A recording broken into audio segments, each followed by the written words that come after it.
जय गुरु। आ जाइए, एक नया चैप्टर स्टार्ट करते हैं। Chapter number 31। उससे पहले मैं मेरा इंट्रोडक्शन दे दूं। मेरा नाम है नीलम कुमार। मैं एक योगा ट्रेनर हूं, ब्रेथ वर्क कोच हूं और क्रिया योगा की प्रैक्टिशनर भी हूं। तो आज हम करने वाले हैं चैप्टर नंबर 31, हिमालय में महल का सर्जन।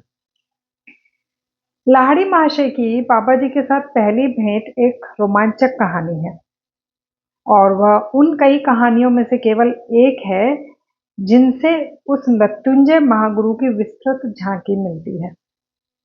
उस अद्भुत कहानी को शुरू करने से पूर्व स्वामी केवलानंद जी के ये प्रस्तावना शब्द थे। पहली बार उन्होंने जब यह कहानी मुझे बताई थी तो मैं अक्षरश मंत्रमुग्ध हो गया था।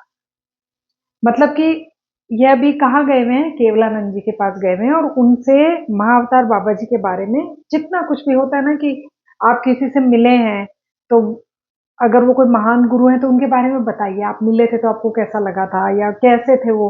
तो यहाँ पे वो ये बोल रहे हैं केवलानंद जी कि लाहिड़ी महाशय की बाबा जी के साथ पहली भेंट एक रोमांचक कहानी है और वह उन कई कहानियों में से केवल एक है जिनसे उस मृत्युंजय महागुरु कौन, महाअवतार बाबा जी की विस्तृत झांकी मिलती है।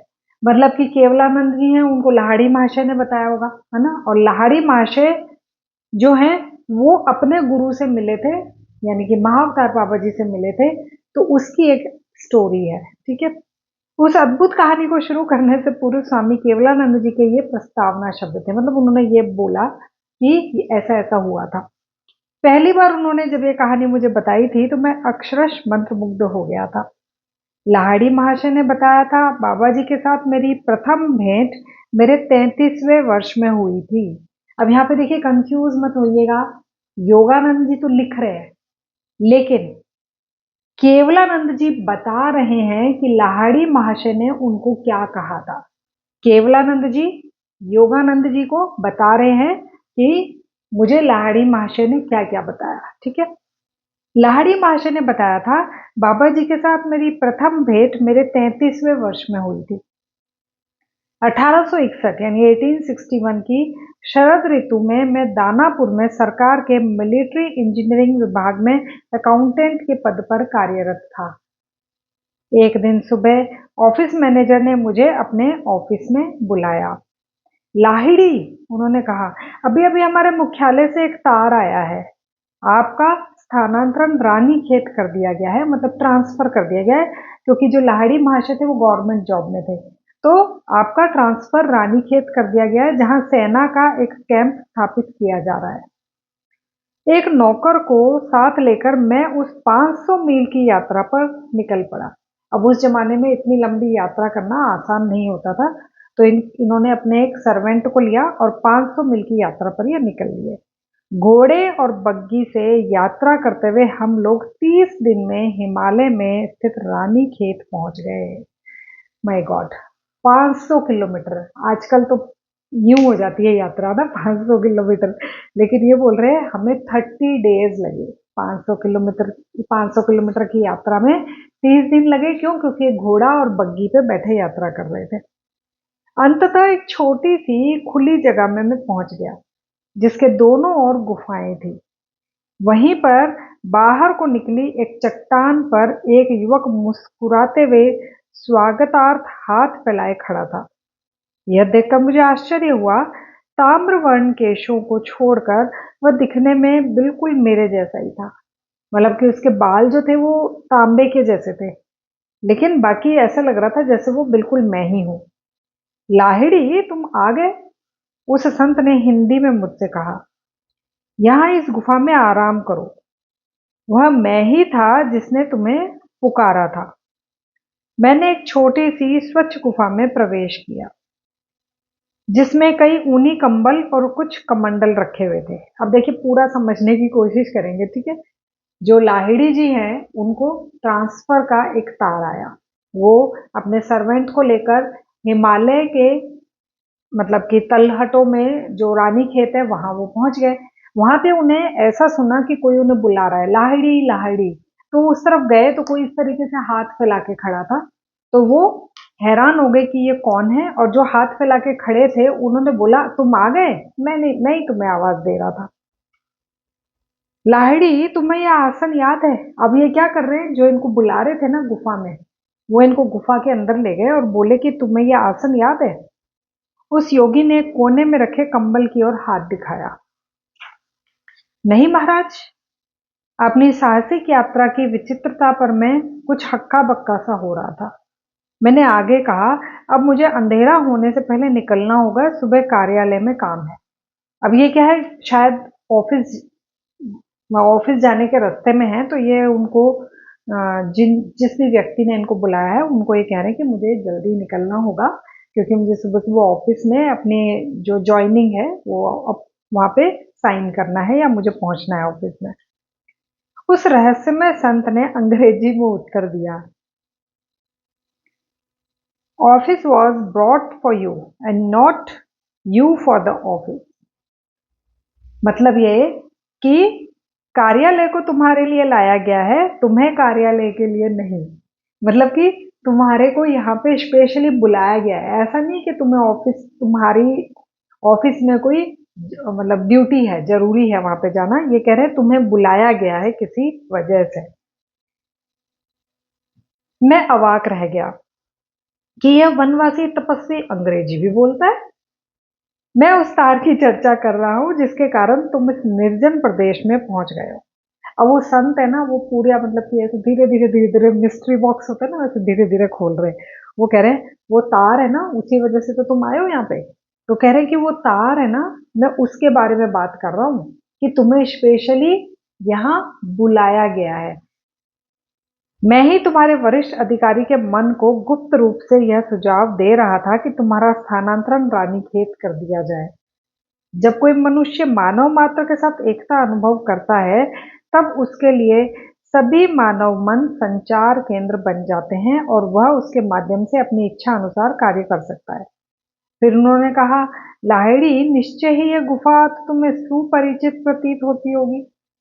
अब यहाँ पे इन्होंने बहुत ही बारीक सी बात कह दी है।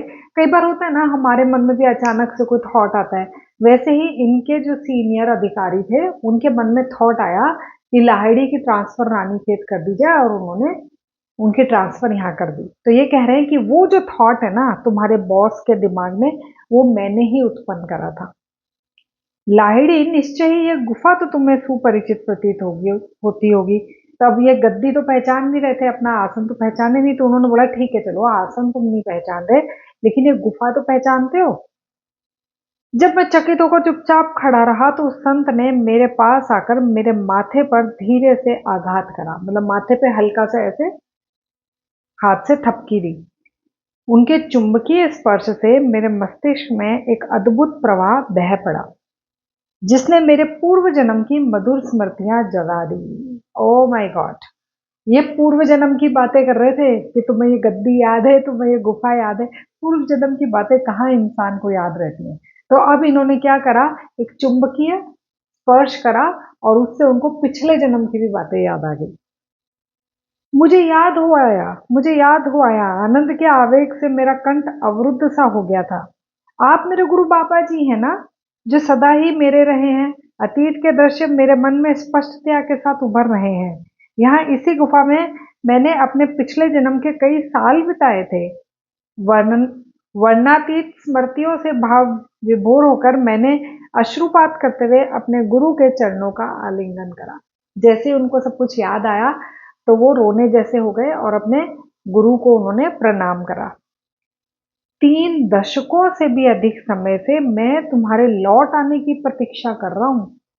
स्वर्गीय प्रेम से बाबा जी की वाणी वाणी श्रंकृत हो रही थी।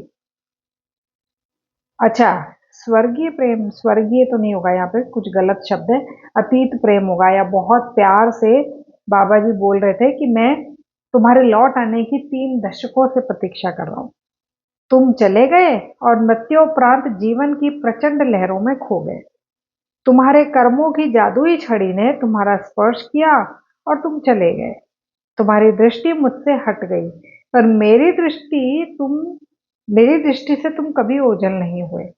उस सूक्ष्म ज्योति सागर में भी मैं तुम्हारे पीछे था, जहाँ तेजस्वी देवता विचरते हैं। अपने बच्चे की रक्षा करने वाले पक्षी की तरह मैं अंधकार, तूफान, उथल-पुथल और प्रकाश में सतत तुम्हारे पीछे-पीछे चलता रहा।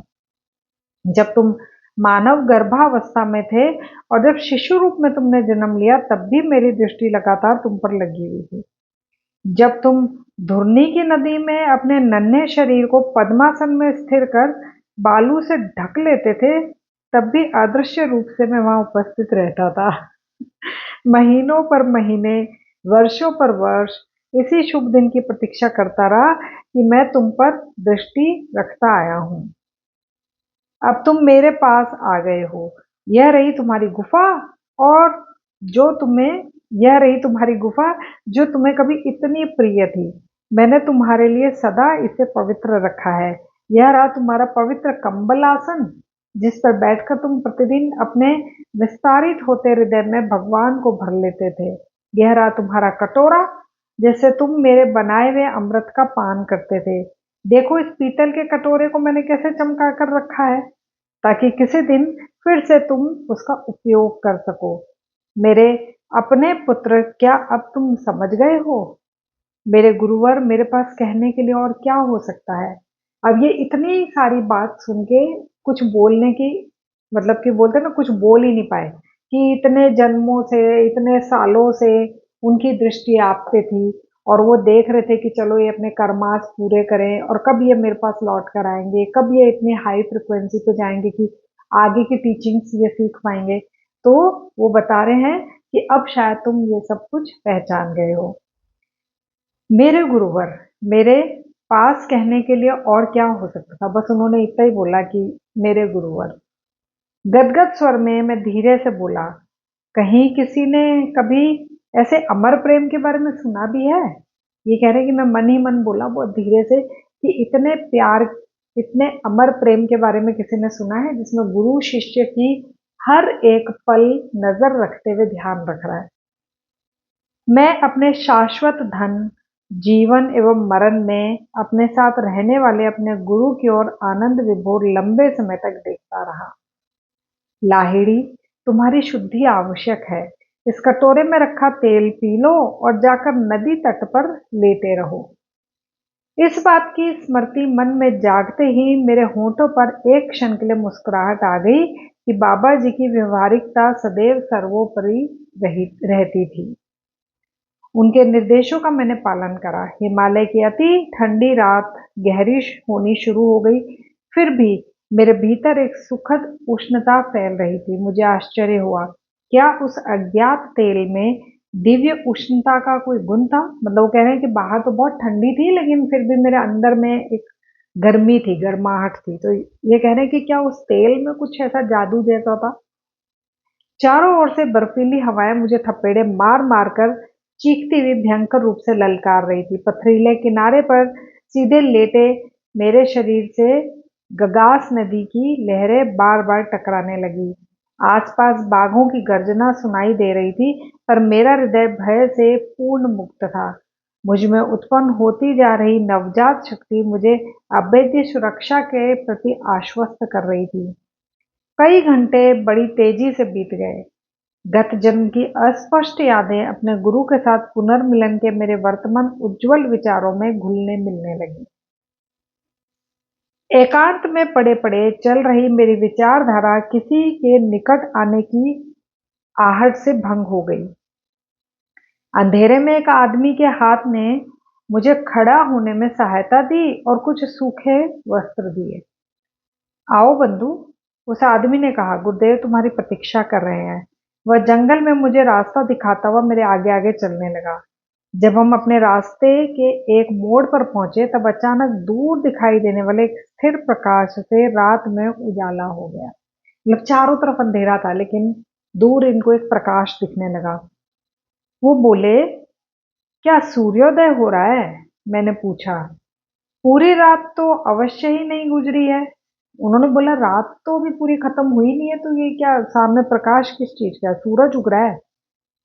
आधी रात का समय है। मेरा मार्गदर्शक मृदु मृदुल हंसी हंसते हुए बोला, मतलब जो इनको गाइड कर रहा था ना, जो जिनके पीछे पीछे चल रहे थे ये, उन्होंने बोला, नहीं अभी तो सुबह नहीं हुई है, अभी तो आधी रात है। वह दूर जो प्रकाश दिख रहा है वो एक सोने के महल की आभा है, स्वर्ण महल की आभा है, जिसका सर्जन अद्वितीय महागुरु बाबा जी ने आज रात किया है। सुदूर अतीत में कभी तुमने महल के सौंदर्य का आनंद लेने की इच्छा व्यक्त की थी। ओह! मतलब हम लोग जो मन में सोचते रहते हैं ना कभी वो इच्छा पूरी की जाती है। तो इसीलिए कहते हैं अच्छा सोचो, बुरा मत सोचो, ठीक है? तो अब ये क्या कह रहे हैं कि तुमने कभी ना कभी इस तरीके की महल की कल्पना की थी, सोचा था इस बारे में, इसकी इच्छा व्यक्त की थी।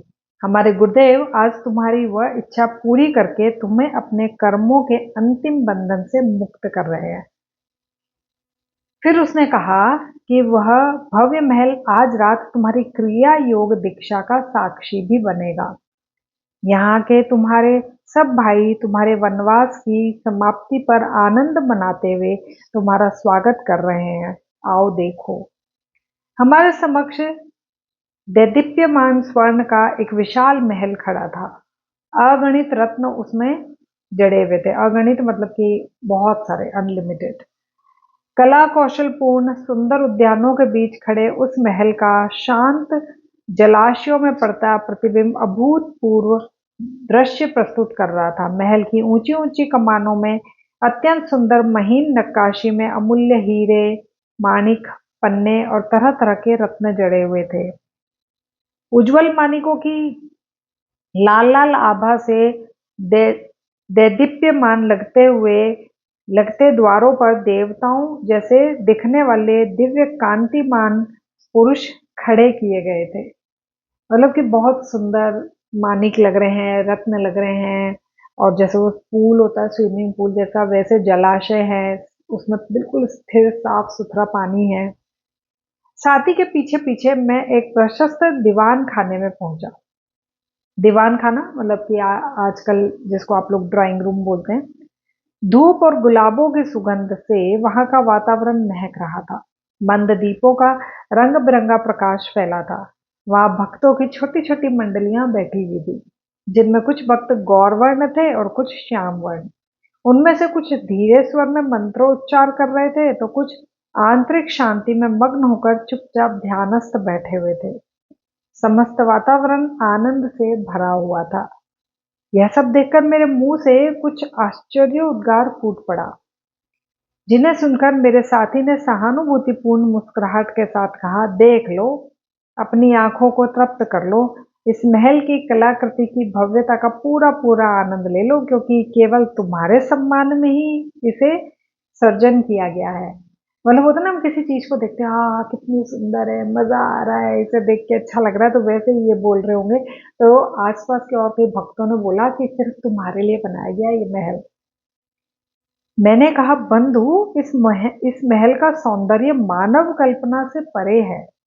कृपा करके इसकी उत्पत्ति का रहस्य मुझे बताइए। अब इनको लगा कि ये ऐसे कैसे, यहाँ पे तो कुछ था ही नहीं। जब मैं आया था नदी किनारे तो ऐसा कोई महल वहल कुछ भी नहीं दिख रहा था। तो ये कह रहे हैं कि मुझे इसका सीक्रेट तो बताओ, ये तो था ही नहीं और एकदम से आ गया, और इतना सुंदर इतना बड़ा महल। तो वो जो इनको गाइड कर रहा था भक्त, वो बोला, उसकी काली आंखें ज्ञान के तेज से चमक उठी। उसने कहा, मैं सहर्ष तुम्हें सब बता दूंगा। इस महल के प्रकटीकरण के बारे में समझ में न आने वाली कोई बात ही नहीं है। सारा ब्रह्मांड विधाता के विचार का मूर्त रूप है।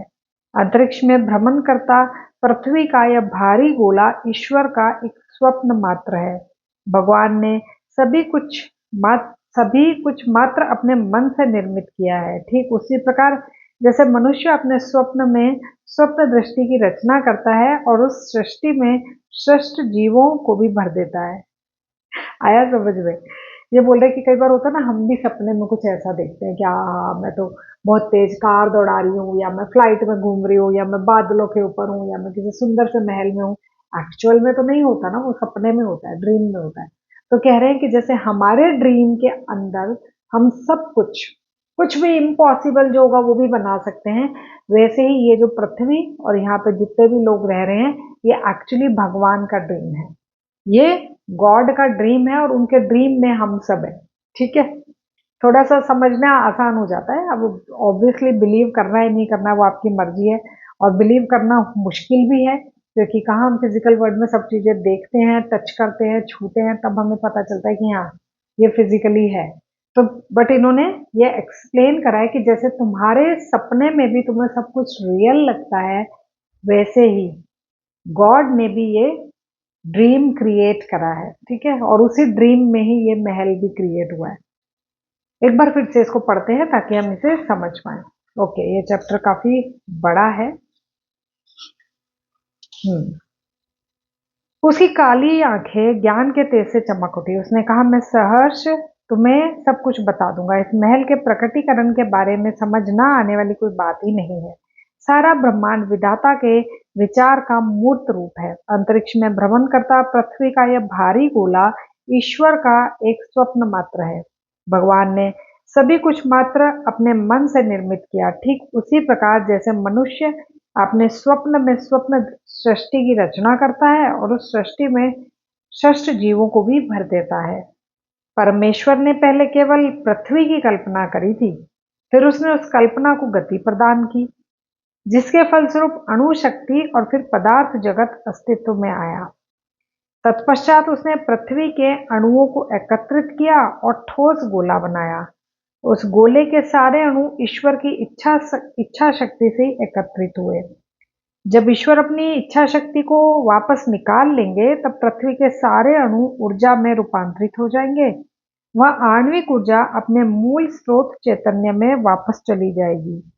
पृथ्वी की कल्पना करना मूर्त रूप छोड़कर अमूर्त हो जाएगी। मतलब जैसे हम जाग जाते हैं और सपना गायब हो जाता है ना, बिल्कुल सपना होता ही नहीं है, वैसे ही वो कह रहे हैं कि ऐसा कभी हो सकता है कि ये सब कुछ जो हमें रियल लग रहा है ये एकदम से अमूर्त हो जाए, गायब हो जाए। स्वप्नकर्ता के अवचेतन विचार से ही स्वप्न सृष्टि मूर्त रूप धारण करके रहती है। जागृत अवस्था में जब वह एकत्रित पकड़ रखने वाले विचार वापस खींच एकत्रित पकड़ रखने वाले विचारों को वापस खींच लिया जाता है, तो स्वप्न और स्वप्न के तत्व विलीन हो जाते हैं। मनुष्य आंखें बंद कर स्वप्न सृष्टि खड़ी कर लेता है, तो जागने पर वह बिना किसी प्रयास के विसर्जित कर देता है।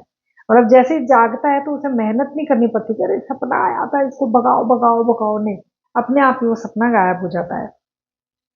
वह मूल ईश्वरीय प्रारूप का ही अनुकरण करता है। इसी प्रकार जब वह ब्रह्म चैतन्य में जागता है तो इस ब्रह्म स्वप्न सृष्टि के ब्रह्म को अनायास ही विसर्जित कर देता है। ईश्वर की अनंत स्वार्थ साधक इच्छा शक्ति के साथ एक होने के कारण बाबा जी मूल रूप अणु परमाणुओं को एकत्रित करके कोई भी आकार धारण करने की आज्ञा दे सकते हैं। अब यहाँ पे इस चीज को ऐसे समझेंगे कि कई बार आपने ऐसी टीचिंग्स ली होंगी जिसमें बोला जाता है कि आपको सपने में जो एक्चुअली देखना चाहते हैं या कोई प्रॉब्लम सॉल्व करना चाहते हैं तो उसी के बारे में सोच सोच सोच के सोइए।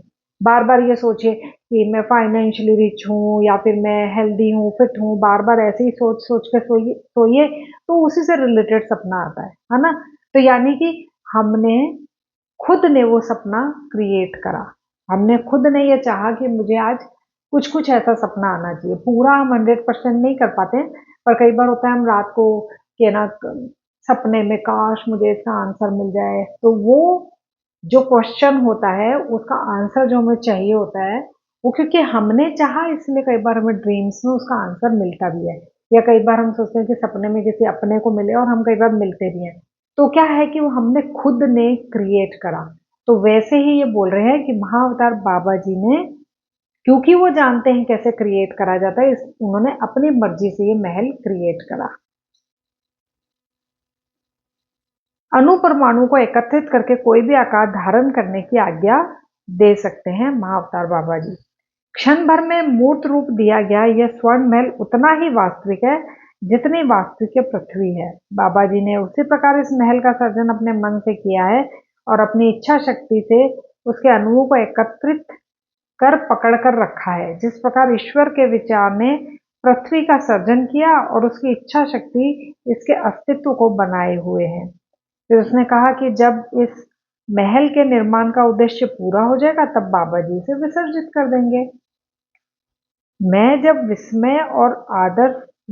विस्मय और आदर से अवाक रहा, तो मेरे उस साथी ने महल की ओर हाथ दिखाते हुए कहा, नाना प्रकार के रत्नों से सजाया हुआ यह जगमगाता महल मानव प्रयासों से निर्मित हुआ है। इसका सोना और जवाहरात परिश्रम पूर्वक खानों से नहीं निकाला गया है। यह विशाल महल मानव के समक्ष विशाल चुनौती के रूप में खड़ा है, जो कोई भी अपने ईश्वर के पुत्र के रूप में पहचान लेगा, जैसे बाबा जी ने अपने को पहचान लिया, वह अपने अंदर छिपी अनंत शक्तियों के द्वारा कोई भी लक्ष्य प्राप्त कर सकता है।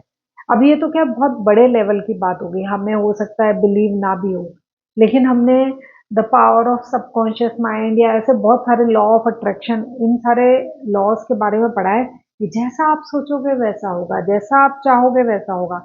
तो ये वही एक छोटे से थॉट से भी अगर अपन ले लें कि हमने जैसे मान लो कि ये सोचा कि मैं 1-2 दिन में मुझे बाहर कॉफी पीने को मिलेगी, तो और वो मिल जाती है ना? तो वैसे ही ये कह रहे हैं कि एक बड़े लेवल का थॉट इन्होंने क्रिएट करा, है ना? और उस थॉट को मूर्त रूप दे दिया। जिस प्रकार सामान्य पत्थर में भी जो कोई भी अपने आप को ईश्वर के पुत्र के रूप में पहचान लेगा, जैसे बाबा जी ने अपने को पहचान लिया, वह अपने अंदर छिपी अनंत शक्तियों के द्वारा कोई भी लक्ष्य प्राप्त कर सकता है। जिस प्रकार सामान्य पत्थर में भी विराट परमाणविक शक्तियां हुई हैं, उसी प्रकार क्षुद्रतम मर्त्य मानव भी ईश्वरीय शक्तियों का भंडार है। मतलब कि इंसान में भी वो सारी शक्तियां हैं, ठीक है, वो सारी पावर्स हैं, लेकिन उसे धीरे धीरे सीखना होगा उन पावर्स को समझने के लिए। उस महात्मा के पास ही रखी एक मेज से एक अत्यंत सुंदर फूलदान उठा लियो, जिसकी मूड जड़े हीरो से जगमगा रही थी। हमारे महान गुरु ने मुक्त विचरण करती कोटि कोटि ब्रह्मांड रश्मियों को घनीभूत कर इस महल का सर्जन करा है।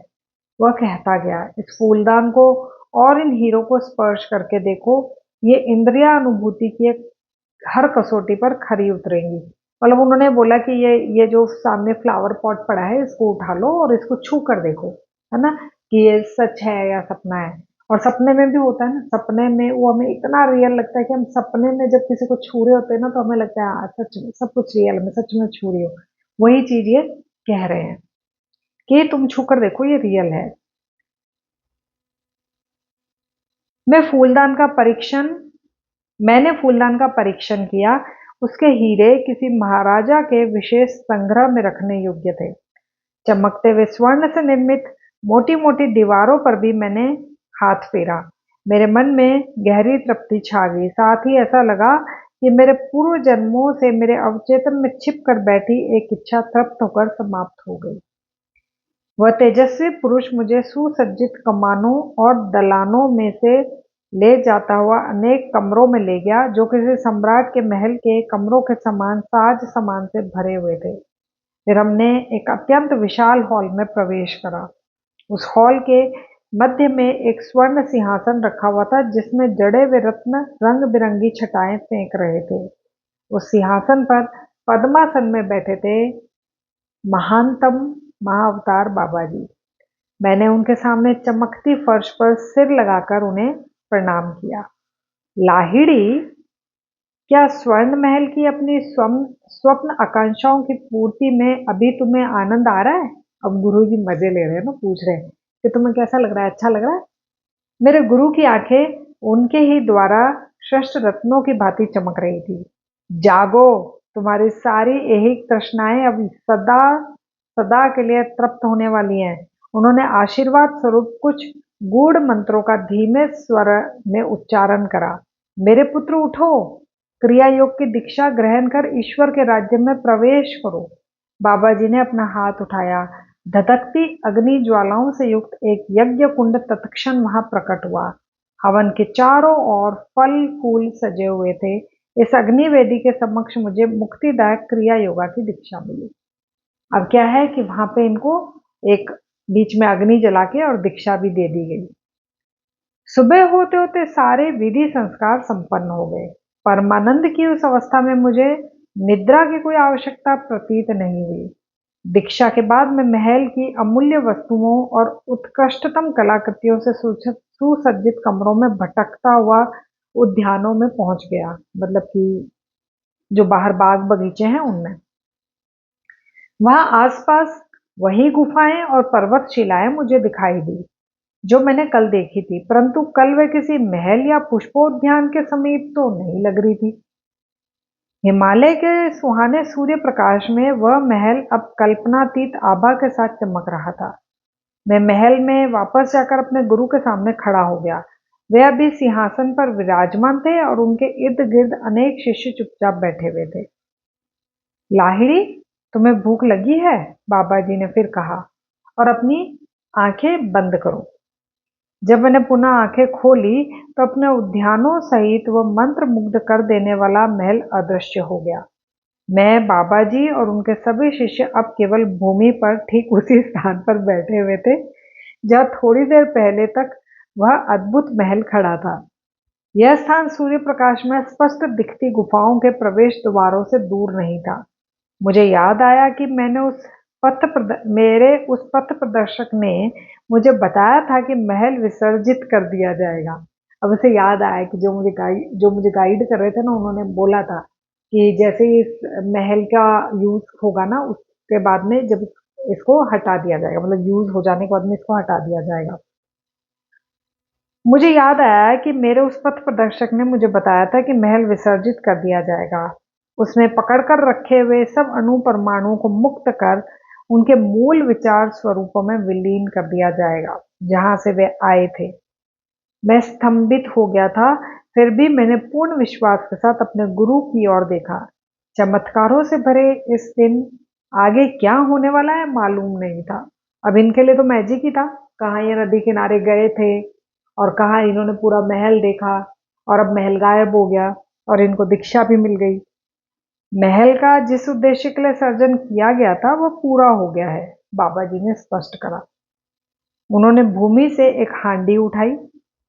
इस पर अपना हाथ रखो और जो भी तुम्हारी खाने की इच्छा होगी वह इसमें से निकाल लो।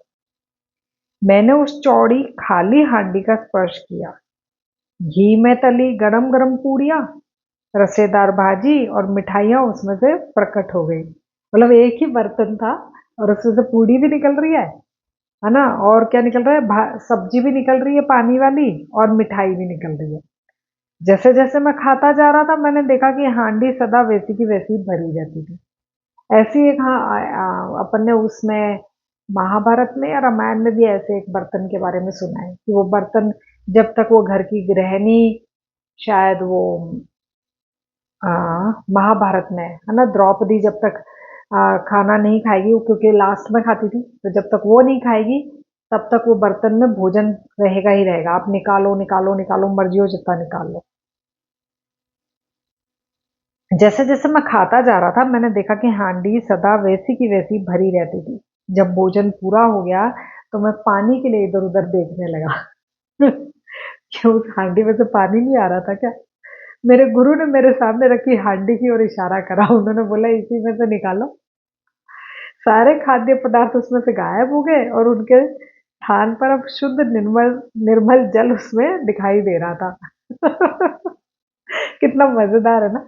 बर्तन भी नहीं धोने पड़े होंगे इतने सारे, क्योंकि एक ही के अंदर से पूड़ी भी निकल रही, मिठाई भी निकल रही और उसमें से पानी भी निकल गया। बहुत ही थोड़े मर्त्य मानवों को यह ज्ञात है कि ईश्वर के राज्य में ऐहिक परिपूर्तियां भी सम्मिलित है। बाबा जी ने कहा, देवी जगत की सत्ता यह लोक में भी चलती है, परंतु यह लोक का स्वरूप ही ब्रह्मात्मक होने के कारण उसमें सत्य के देवी तत्व का अभाव है। परम प्रिय गुरुदेव, गत रात्रि को आपने मेरे लिए पृथ्वी पर स्वर्ग के सौंदर्य को प्रकट किया। अदृश्य हुए महल की स्मृति में मैं मुस्कुराने लगा। निश्चय ही किसी साधारण योगी ने ब्रह्म के श्रद्धास्पद गूढ़ तत्वों की खोज का आरंभ इतनी विलास ऐश्वर्यपूर्ण परिस्थितियों में नहीं किया होगा। अब उसके पूर्णतः विपरीत दिखने वाले दृश्य को मैं शांत दृष्टि से निहारने लगा। नीचे सूखी सख्त भूमि, ऊपर आकाश की छत, सामने आदिकालीन स्तर का आसरा प्रदान करती गुफाएं, सब कुछ मेरे चारों ओर बैठे दिव्य संतों के योग्य रमणीय नैसर्गिक परिस्थितिगत लग रहा था। उस दिन दोपहर को मैं पिछले जन्म की दैवीय उपलब्धियों को पुनीत हुए अपने कंबल पर बैठा। दैवीय उपलब्धियों से पुनीत हुए अपने कंबल पर बैठा। मेरे ईश्वर तुल्य गुरु मेरे पास आए और उन्होंने मेरे सिर पर हाथ फेरा। मैं निर्विकल्प समाधि में पहुंच गया। अब यहाँ पे ध्यान दीजिए, समाधि दो तरीके की होती है, विकल्प समाधि और निर्विकल्प समाधि। आप जब बहुत डिटेल में शास्त्रों की पढ़ाई करेंगे तो आपको इसके बारे में पता चलेगा। तो अब इन्होंने बोला है कि मैं निर्विकल्प समाधि में पहुंच गया। विकल्प समाधि से हायर स्टेज होती है निर्विकल्प। मैं निर्विकल्प समाधि में पहुंच गया और 7 दिन तक उसी परमानंद की अखंड अवस्था में रहा। मतलब 7 दिनों तक लगातार इन्होंने ध्यान करा, मतलब 7 दिन तक उठे ही नहीं है। आत्मज्ञान के एक के बाद एक आने वाले स्तरों को पार करते हुए मैंने अंतिम अक्षय सत्य की अनुभूति कर ली। माया के सभी बंधन टूटकर गिर गए और मेरी आत्मा व परमात्मा की वेदी पर पूर्ण रूप से प्रतिष्ठापित हो गई। मेरी आत्मा परमात्मा की वेदी पर पूर्ण रूप से प्रतिष्ठापित हो गई। 8वें दिन मैं अपने गुरु के चरणों में लौट गया और मुझे इस पवित्र वन में सदा अपने पास ही रखने का उनसे अनुरोध करने लगा। अब जब इनको पता चल गया ना कि बाकी सब तो माया है, ये जॉब, ये फैमिली, ये सब कुछ तो किसी काम का नहीं है, तो अब आएगी मेन चीज, है ना। क्योंकि ये बोल रहे हैं कि मैं गुरु के चरणों में लौट गया।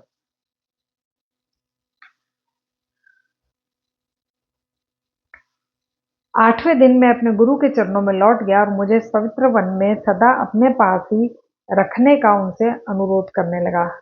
बाबा जी ने मुझे अपने आलिंगन पाश में बांधते हुए कहा, मतलब उन्होंने इनको जप्ती पाली, गले मिले, मेरे पुत्र, इस जन्म में तुम्हें जन साधारण की आंखों के सामने ही अपनी भूमिका निभानी है।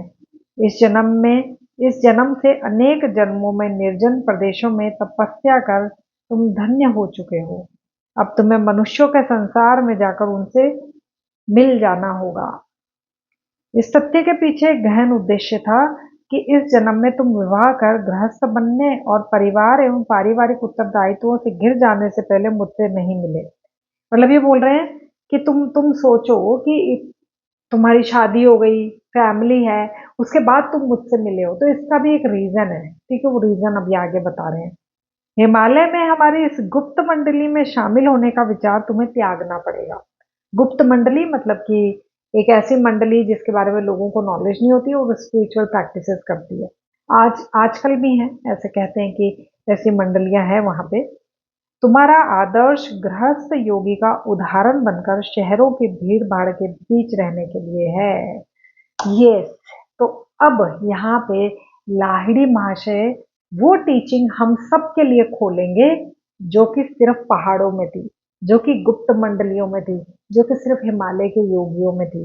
तो अब ये बोल रहे हैं कि एक रीजन की वजह से तुम शादीशुदा हो, एक रीजन की वजह से तुम्हारे पास फैमिली है, ताकि तुम पब्लिक को बताओ कि फैमिली के साथ में भी इन सब की प्रैक्टिसेस की जा सकती हैं और भीड़ भाड़ वाली शहर वाली जगहों पर भी इस नॉलेज को लेकर जाओ।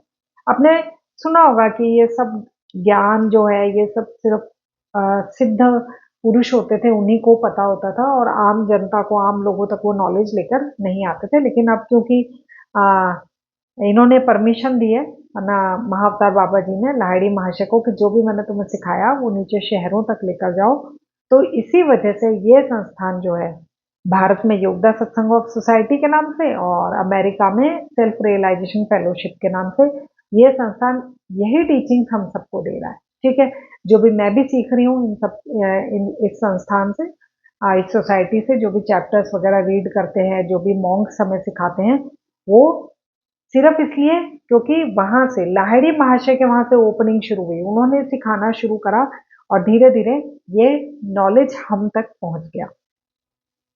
वे आगे बोलते गए, व्याकुल नर नारियों का आंतरनाद महापुरुषों के कानों से टकराकर अनसुना नहीं हो गया।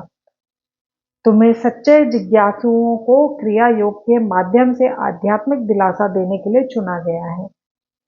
पारिवारिक बंधनों और भारी सांसारिक कर्तव्यों से दबे लक्ष लक्ष लोगों को और उनके समान ही ग्रस्त जीवन व्यतीत करने वालों को तुमसे नई हिम्मत मिलेगी।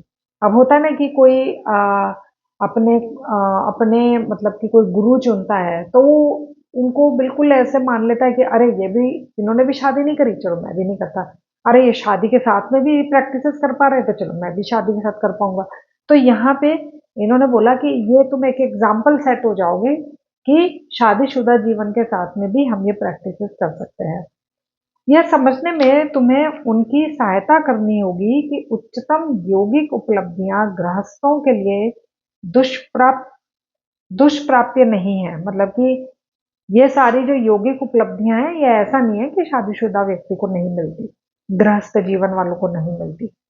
संसार में रहकर भी जो योगी व्यक्तिगत स्वार्थ और आसक्तियों को त्याग कर पूर्ण निष्ठा के साथ अपने कर्तव्यों का निर्वाह करता है, वह ब्रह्म ज्ञान प्राप्ति के सुनिश्चित मार्ग पर ही चल रहा होता है। तुम्हारे लिए संसार को त्यागने की कोई आवश्यकता नहीं है, क्योंकि आंतरिक स्तर पर तुमने पहले ही इसके प्रत्येक कर्म बंधन को तोड़ दिया है। इस संसार के न होते हुए भी तुम्हें उसी में रहना है। अभी कई वर्षों तक तुम्हें पूर्ण अंतःकरण पूर्वक अपने पारिवारिक, व्यवसायिक, नागरिक और आध्यात्मिक कर्तव्यों को पूरा करना है। संसारी मनुष्यों के रुक्ष हृदयों में एक नई मधुर दिव्य आशा का संचार करना है। तुम्हारे संतुलित जीवन से यह बात उनकी समझ में आ जाएगी कि मुक्ति बाह्य त्याग पर नहीं बल्कि आंतरिक वैराग्य पर निर्भर करती है। मैं जब विद्यालय के उच्च निर्जन प्रदेश में अपने गुरु की बातें सुन रहा था, तब मेरा परिवार, ऑफिस, संसार कितना सुदूर लग रहा था। मतलब ऐसा लग रहा था कौन जाए वहां, सब है ना, बहुत दूर सा। फिर भी उनके शब्दों में व्रज सत्य तो था ही। अतः विवश होकर मुझे शांति के उस स्वर्ग को छोड़कर जाने की बात माननी ही पड़ी। गुरु से शिष्य को योग विद्या दिए जाने के संबंध में बाबा जी ने मुझे प्राचीन कठोर नियमों का ज्ञान कराया। उन्होंने कहा, केवल योग्य शिष्यों को ही क्रिया की यह कुंजी देना। ध्यान के विज्ञान द्वारा जीवन के अंतिम रहस्यों का पता लगाने के लिए केवल वही योग्य है जो ईश्वर की खोज में अन्य सब कुछ त्याग देने का संकल्प करता है। अब जब ये आने को तैयार हुए ना, तो महाअवतार बाबा जी ने बोला, देखो ध्यान से सुनो, सिर्फ उन्हीं को ये टीचिंग्स देनी है जो इसके योग्य हो, हर किसी को नहीं देनी है, ठीक है। सिर्फ वही जो कि ईश्वर की खोज में अन्य सब कुछ त्याग देने का संकल्प करते हैं। अब यहाँ पे देखते हैं, यहाँ पे लाहिड़ी महाशय अब कुछ बोल रहे हैं। दयामय गुरुदेव, विलुप्त हुई क्रिया योग विद्या का पुनरुद्धार कर आपने पहले ही मानव जाति पर इतनी बड़ी कृपा कर दी है। अब ये कह रहे हैं कि क्रिया योग जो विलुप्त हो गई थी, गायब हो गई थी, लोगों को पता ही नहीं था, और हिमालय के कुछ योगियों को पता था, शहरों में तो किसी को पता भी नहीं था। तो कह रहे हैं पहले ही आपने इसका पुनरुद्धार, मतलब कि दरवाजे खोल दिए हैं पब्लिक को सिखाने के लिए, तो पहले ही आपने मानव जाति पर बहुत बड़ी कृपा कर दी है। अब शिष्यत्व की कठोर आवश्यकताओं को शिथिल करके क्या और थोड़ी कृपा नहीं करेंगे? अब ये कह रहे कि इतना कठोर मत बनिए, है ना, थोड़ा सा उन शिष्यों को भी जो इच्छा तो रखते हैं लेकिन फिर भी लाइफ में कभी जॉब, कभी कुछ की वजह से कभी कर पाते, कभी नहीं कर पाते, तो प्लीज थोड़ी सी उनके लिए दया रखें। मैं अनुनय पूर्वक बाबा जी की ओर देखता रहा। मेरी आपसे प्रार्थना है कि आप मुझे सभी सच्चे जिज्ञासुओं को क्रिया योग सिखाने की अनुमति प्रदान करें, भले ही वे प्रारंभ में पूर्ण अतिरिक्त वैराग्य की प्रतिज्ञा ना कर पाए, पूर्ण आंतरिक वैराग्य की प्रतिज्ञा ना कर पाए। और ये बोल रहे हैं कि शुरू शुरू में हो सकता है बहुत डेडिकेशन से ना कर पाए, पर फिर भी प्लीज मुझे अनुमति दीजिए कि मैं उनको पहचान पाऊं कि हाँ, ये सच में आगे सीखना चाहते हैं और मैं उनको ये शिक्षा दे पाऊं। संसार के त्रिविध तापों से त्रस्त नर नारियों को विशेष प्रोत्साहन देने की आवश्यकता है। यदि क्रिया दीक्षा से उन्हें वंचित रखा जाए तो शायद वे कभी मुक्ति के मार्ग पर चलने का प्रयास ही ना करेंगे। तो ये कह रहे हैं कि अगर आपने इसको इतना ही मुश्किल कर दिया तो फिर हो सकता है वो इतना डर जाएं कि वो बोलें कि नहीं नहीं, क्रिया योगा तो बहुत मुश्किल है, इसमें तो घुसो ही मत, है ना। तो ये बात उन्होंने बोली, लाहिड़ी महाशय ने अपने गुरुजी महाअवतार बाबा जी को बोली। तो महाअवतार बाबा जी ने बोला, तथास्तु, तुम्हारे माध्यम से ईश्वरीय इच्छा प्रकट हुई है। जो भी विनम्रता के साथ तुमसे सहायता की याचना करे उन सबको क्रिया दे दो। करुणा में गुरुदेव ने कहा। थोड़ी देर मौन रहकर बाबा जी ने कहा, अपने प्रत्येक शिष्य को भगवत गीता का वह अमर वचन अवश्य बताना। स्वल्प में, मेरी संस्कृत उतनी अच्छी नहीं है तो सॉरी अगर मैं कुछ गलती करूं। स्वल्पमयस्य धर्मस्य त्रायते महतो भयात्। इस धर्म का थोड़ा सा भी साधन जन्म मृत्यु के चक्र में निहित महान भय से तुम्हारी रक्षा करेगा। दूसरे दिन प्रातःकाल जब मैं विदा लेने के लिए गुरुदेव के चरणों में प्रणाम कर रहा था, तब उन्हें छोड़कर जाने में मेरी गहरी अनिच्छा को उन्होंने भांप लिया। हम लोगों के लिए कोई वियोग नहीं है प्रियवत्स। उन्होंने प्रेम से मेरे कंधे का स्पर्श करा। तुम जहां कहीं भी रहोगे, जब भी मुझे बुलाओगे, मैं तत्क्षण तुम्हारे सामने प्रकट हो जाऊंगा। उनके इस अमूल्य वरदान से आश्वस्त होकर ब्रह्म ज्ञान के नव प्राप्त स्वर्ण से समृद्ध होकर मैं पर्वत से नीचे उतरने लगा। अब आप स्टार्टिंग में ध्यान है ना, ये इनकी यहाँ पे पोस्टिंग आई थी और ये इनको ये महाअवतार बाबा जी मिल गए और अब ये 8 दिनों से गायब है ऑफिस से। कहाँ ये बोल रहे थे कि जल्दी जल्दी मेरे को ऑफिस जाना है और अब ये 8 8 9 दिनों के लिए गायब हो गए। 7 दिन तो ये ध्यान में ही लगे रहे, इनको दीक्षा भी मिली। तो अब ये क्या कह रहे हैं कि अब मैं वापस ऑफिस की तरफ जाने लगा। ऑफिस में मेरे सहयोगियों ने मेरा स्वागत किया। 10 दिन तक वे सोच रहे थे कि मैं हिमालय के जंगलों में कहीं खो गया क्योंकि उनको लगा था कि नए नए आए हैं तो यहाँ के जंगलों में कहीं गुम हो गए होंगे। इसके शीघ्र बाद ही मुख्यालय से एक पत्र आ गया।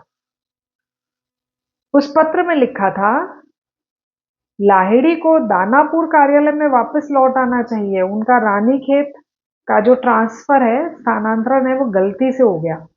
रानीखेत में किसी दूसरे आदमी को भेजा जाना चाहिए था, है ना। इनको पहले ही इनके गुरुजी ने बता दिया था ना कि तुम्हें यहाँ पे जानबूझ के बुलाया गया। तो अभी इनके पास दूसरा तार आ गया कि भूल से तुम्हें यहाँ भेज दिया, तुम वापस आ जाओ।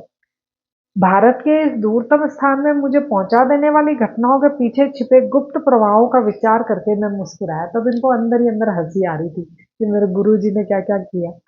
भारत के इस दूरतम स्थान में मुझे पहुंचा देने वाली घटनाओं के पीछे छुपे गुप्त प्रभावों का विचार कर मैं मुस्कुराया। दानापुर वापस लौटने से पहले मैं मुरादाबाद के एक बंगाली परिवार के घर में कुछ दिन रहा। वहां 6 मित्र मुझसे मिलने आए। जब मैंने चर्चा का रुख आध्यात्मिक विषयों की ओर मोड़ दिया, तो जिसके घर में मैं ठहरा था उस व्यक्ति ने उदास स्वर में कहा, ओह, आजकल भारत संतों से विहीन हो गया है। मैंने जोर से उसका विरोध किया, बाबू, अभी भी इस भूमि में महान संत विद्यमान हैं। आध्यात्मिक उत्साह के कारण हिमालय के अपने चमत्कारपूर्ण अनुभवों का वर्णन करने की उत्कट प्रेरणा मेरे मन में जाग गई। मित्र मंडली ने विनम्रतापूर्वक अविश्वास व्यक्त किया। अब है ना, जैसे ही बोला ना इन्होंने कि भारत से तो संत गायब हो गए, तो इनकी इच्छा करी कि मैं बताऊं, अपना अपना जो नॉलेज है ना वो बताऊं कि मैं कैसे महाअवतार बाबा जी से मिला और ये हुआ वो हुआ। होता है ना, हमें कुछ एक्स्ट्रा पता होता तो हमारा मन करता है चलो दोस्तों से शेयर करें। तो अब ये कह रहे हैं कि मेरी इच्छा, मतलब कि वो सब बताने के लिए जाग गई। उनमें से एक ने सांत्वना के स्वर में कहा, लाहिड़ी, पर्वतों की विरल हवा में तुम्हारे मस्तिष्क पर दबाव दबाव पड़ा है। तुमने अभी जो बताया वो कोई दिव्य स्वप्न होगा। अभी इन्होंने क्या सब कुछ बता दिया दोस्तों को। तब दोस्त है ना मजाक कर रहे हैं, कह रहे हैं, अरे ये पहाड़ों पे ऑक्सीजन कम होती है थोड़ा हाइट पे, तो तुम्हारे दिमाग पे असर पड़ा है, तो ये तुम्हारा कोई सपना होगा। सच्चाई के जोश में मैंने बिना सोचे समझे बोल दिया, यदि मैं अपने गुरु को पुकारूं तो वह अभी इसी घर में प्रकट हो जाएंगे। अब इनको लगा कि मेरे को झूठा बोल रहे हैं, तो इन्होंने बोला, मैं अभी के अभी मेरे गुरु जी को बुला सकता हूँ। सबकी आंखें एकदम से कौतूहल से चमक उठी। इसमें कोई आश्चर्य नहीं था कि वे सब ऐसी किसी घटना को देखने के लिए उत्सुक थे। कुछ अनिच्छा पूर्वक ही मैंने कुछ अनिच्छा पूर्वक ही मैंने एक शांत कमरे और 2 नए ऊनी कम्बलों की व्यवस्था करने को कहा। मैंने दोस्तों को कहा, चलो ठीक है, एक खाली कमरा चाहिए और वो वहां 2 कंबल चाहिए, कंबल के आसन। गुरुदेव हवा में से यहाँ प्रकट होंगे, मैंने उन्हें कहा। द्वार के बाहर शांत बैठे रहो, मैं जल्दी ही आप लोगों को बुला लूंगा। अब ये खुद कमरे के अंदर आ गए और गेट बंद करके बाकी दोस्तों को बाहर बिठा दिया कि मैं तुम्हें बुला लूंगा जैसे गुरुजी आएंगे। ध्यान अवस्था में डूबकर मैं विनम्रता पूर्वक गुरुदेव का आह्वान करने लगा। अंधेरे कमरे में मंद शांतिदायक प्रकाश भर गया। बाबा जी की तेजस्वी ज्योतिर्मय मूर्ति प्रकट हो गई। लाहिड़ी, क्या तुम मुझे ऐसी व्यर्थ की बातों के लिए बुलाते हो? गुरुदेव की दृष्टि बहुत कठोर थी, मतलब गुस्सा हो रहे थे कि तुम खुद को साबित करने के लिए मुझे बुलाया तुमने। सत्य सच्चे साधकों के लिए है, व्यर्थ कौतूहल वालों के लिए नहीं है। देखने के बाद विश्वास करना तो आसान है, उसमें फिर भी आत्मशोध की आवश्यकता नहीं पड़ती। इंद्रियातीत सत्य की खोज केवल वही लोग कर पाते हैं जो अपनी स्वाभाविक संसार जन्य शंका कुशंकाओं से ऊपर उठते हैं और केवल वही इसके अधिकारी भी हैं। फिर उन्होंने गंभीर होकर कहा, मुझे जाने दो। अब देखो ये जो बात कह रहे हैं ना वो ये है, ये यूं कह रहे हैं कि जो चीज दिखती है वो है, ये तो बिलीव करना वैसे भी आसान है, लेकिन जो दिख ही नहीं रही है वो यहाँ पे है, वो इस दुनिया में है, इस पे बिलीव करने के लिए हर एक व्यक्ति को मेहनत करनी पड़ेगी। मतलब अगर ये टेबल कुर्सी इस कमरे में जितना भी सामान वो यहाँ पे है, क्यों? क्योंकि मुझे दिख रहा है, लेकिन भगवान मुझे दिख नहीं रहे हैं, है ना, लेकिन उसमें बिलीव कर रही हूं मैं, तो वो ज्यादा मुश्किल प्रैक्टिस है। तो ये बोल रहे हैं कि अगर मैं उनको दिख जाऊंगा तो वो तो वैसे भी आसान है। मैं अनुनय विनय करता हुआ उनके चरणों में गिर पड़ा, है ना, मतलब कि जैसे उन्होंने बोला ना मुझे जाने दो, तो ये बहुत रिक्वेस्ट करने लगे। पूज्य गुरुदेव, अपनी गहरी भूल मेरी समझ में आ गई है, मैं उसके लिए आपसे क्षमा मांगता हूँ। इस आध्यात्मिक दृष्टि से अंधे लोगों के हृदय में विश्वास जगाने के लिए ही मैंने आपको बुलाने का साहस करा। अब जब आप मेरी प्रार्थना पर कृपा कर यहाँ पधारे ही हैं, तो कृपया मेरे मित्रों को आशीर्वाद दिए बिना चले मत जाइए। मैं अविश्वासी भले ही हूँ, परंतु कम से कम मेरे अद्भुत कथन की जांच करने के लिए तैयार तो हूँ, मेरे अद्भुत कथन की जांच करने के लिए तो तैयार है। अच्छा सॉरी, वापस से पढ़ रही हूँ मैं इस लाइन को, दोस्तों के लिए कह रहे हैं ये। वे अविश्वासी भले ही हों, परंतु कम से कम मेरे अद्भुत कथन की जांच करने के लिए तो तैयार हैं। ठीक है, मैं थोड़ी देर रुक जाता हूँ। मैं नहीं चाहता कि तुम्हारे मित्रों के सामने तुम्हारी बात मिथ्या सिद्ध हो, मतलब झूठ साबित हो। बाबा जी का चेहरा अब थोड़ा नरम पड़ गया, परंतु उन्होंने सौम्य स्वर में आगे कहा, इसके बाद मेरे पुत्र मैं तभी आऊंगा जब तुम्हें मेरी आवश्यकता होगी। जब जब तुम बुलाओगे तब तब सदैव ही नहीं आऊंगा। जब मैंने दरवाजा खोला तब बाहर बैठी छोटी सी मंडली में तनावपूर्ण सन्नाटा छाया हुआ था।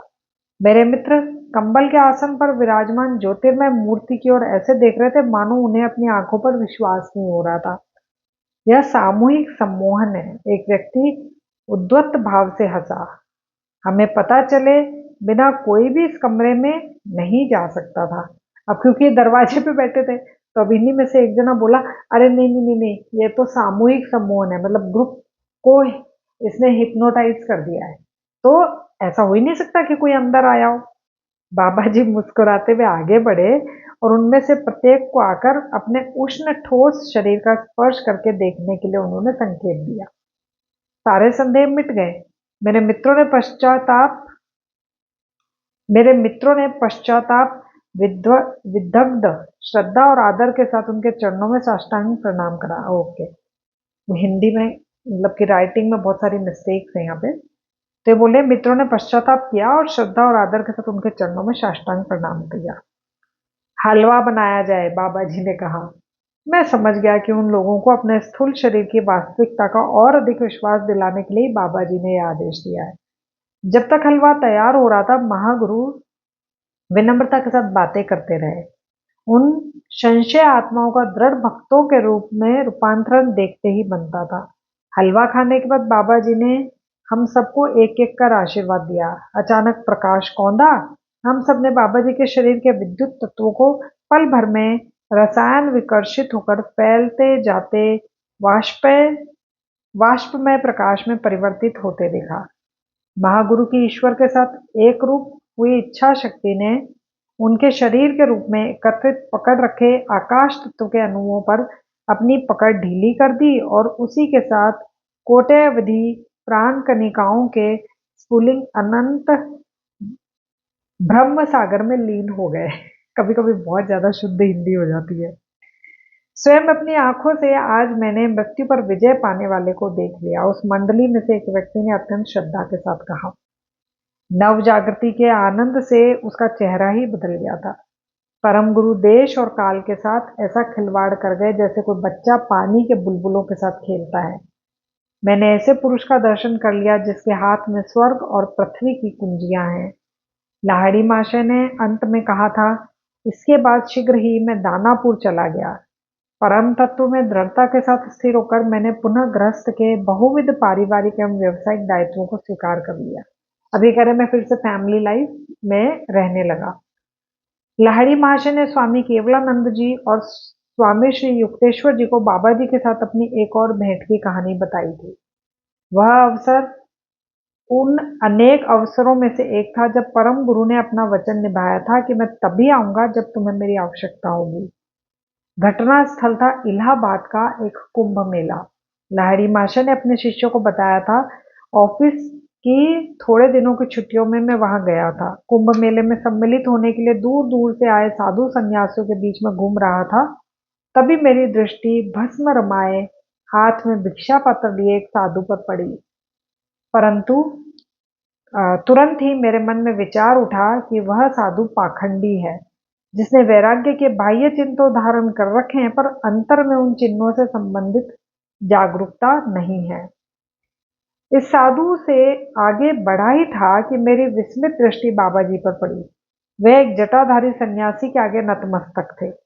मैं इस सन्यासी का पद प्रक्षालन कर रहा हूं और इसके बाद से इनके खाने पकाने के बर्तन मांजूंगा।